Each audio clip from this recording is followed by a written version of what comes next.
Hey kiddos, it is Maw Maw, and I am going to read Corduroy Takes a Bow. Let me get my camera turned around and we will read that. Okay kiddos, let's read Corduroy Takes a Bow, written by Viola Davis, based on the character by Don Freeman. Corduroy Takes a Bow.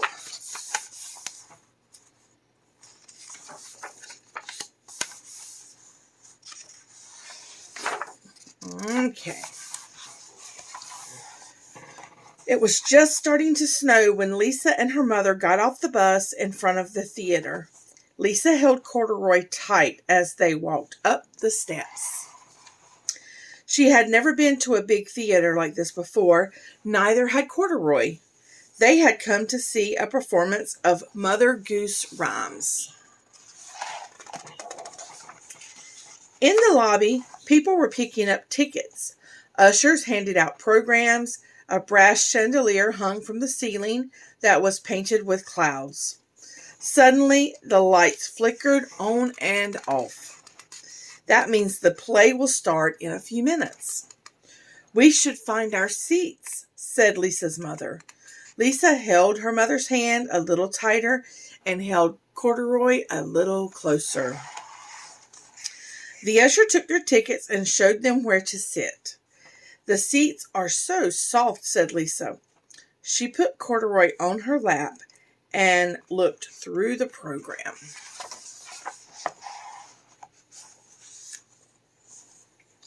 Right before the play started, a very tall man sat down in front of Lisa. "Mommy," said Lisa. "Here, dear," said her mother. "We can fold our coats together and you can sit on top of them." Look at Corduroy looking at the nice lady next. When Lisa stood up to sit on the coats, the orchestra started to play. She forgot all about Corduroy. He slipped off of her lap and fell underneath the seat in front of them. "Now I can't see anything," said Corduroy. "Maybe if I got closer to the music, I could see the stage." He peeked down the aisle and saw some stairs. When Corduroy got to the top step, the big red curtain went up and up and up. Corduroy was so startled that he lost his balance and tumbled into the orchestra pit. He looked around at all of the musicians and thought, "This is a good spot to hear the music, but now I can't see the stage at all." At the back of the orchestra, there was a tall set of drums. "Maybe if I sat up there, I would have a better view," he thought. Quietly, he crawled through the orchestra, past feet, between instrument cases, and around music stands toward the drums. "How did you get there, little fella?" the drummer whispered to Corduroy. "You must be a prop from the play. Someone will be looking for you." He put Corduroy up on the ledge behind the drums. There was a chair off to one side behind the curtain. "I could see better from there," thought Corduroy, but before he got to the chair, a stagehand tripped on him. "Sorry, Bear," said the stagehand. He put Corduroy on the table with the other props. The table was hard, not like Lisa's soft seat in the theater. You see all the props? Backstage was very busy. Actors were coming and going, changing costumes, and getting their props. One actor almost grabbed Corduroy. "I should find a safer spot," he decided, and he hid between the costumes. "This is safe," he thought, "but I'll never see anything from here."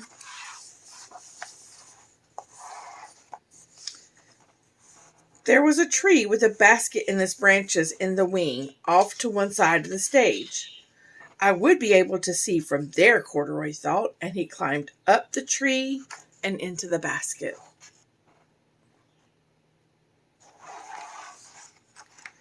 Well, thought Corduroy, this is more like it. Not too high, not too low. This is just right. He settled in and watched the Mother Goose performance. I love the theater, said Corduroy. After a number of different scenes, the stage manager called out, "Final scene, everyone, take your places." Stagehands quickly moved new scenery onto the stage while the actors went to stand in position. Look at Corduroy. Suddenly, Corduroy's tree began moving right onto that stage. Then it started to grow. Up, up, up went the tree, the basket, and Corduroy. "This is a very tall tree," said Corduroy as he looked down at the stage far below. The tall tree made him think of the tall man who sat in front of Lisa. Corduroy wondered, how will I get back to Lisa if I'm up in this tree? On the stage below, Mother Goose started to sing, "Rock-a-bye baby on the treetop. When the wind blows, the cradle will rock." Off stage, a fan blew air into the branches of the tree. The cradle began to rock back and forth, up and down, back and forth, and up and down. Corduroy was getting dizzy. He held on to the sides of the cradle as it rocked faster and faster.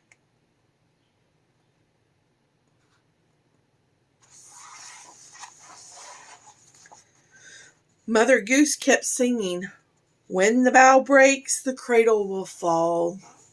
And crack, the bough did break.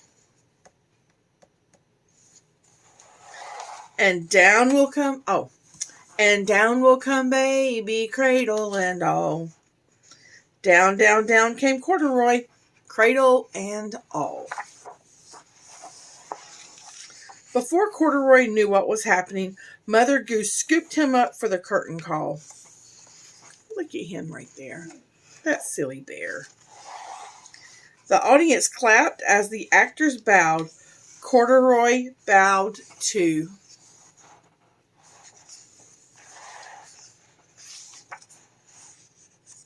After the curtain call, the cast took Corduroy backstage to the dressing room. Who does this bear belong to, they wondered. The usher brought Lisa backstage. "Corduroy, there you are," said Lisa. "How did you get on stage?" "I couldn't see, and I wanted to get a little closer," said Corduroy. "Oh, Corduroy," said Lisa, "you certainly got closer." The very next day, Lisa made a theater just for Corduroy. He could see everything from a nice, safe spot.